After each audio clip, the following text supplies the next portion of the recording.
my Savior at the judgment seat. నేను తీర్పు సింహాసనం ఎదుట ధైర్యముగా నా ప్రభుని నేను కలుసుకొనగలనని When you చెప్పగలిగా. have a conscience void of offense before God and before people. ప్రియమైన దేవుని బిడ్డలారా, ఇదిగో దేవుని ఎదుటను మనుషుల ఎదుటను అలాంటి సాక్ష్యమును మనసాక్షిని కలిగి ఉండగలిగితే, You think God's not going to bless your children?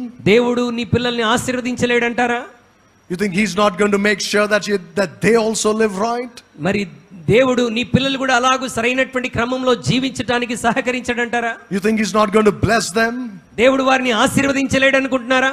He certainly will do that. ఆయన నిశ్చయముగా వారిని ఆశీర్వదిస్తాడు. When your parenting duties are over, తల్లిదండ్రులుగా నీ బాధ్యతలను నిర్వర్తించినప్పుడు your children will be a living memorial to your godly life. నీ పిల్లలు నీ దైవికమైన జీవితానికి వాళ్ళే జ్ఞాపికలుగా ఉండబోతున్నారు.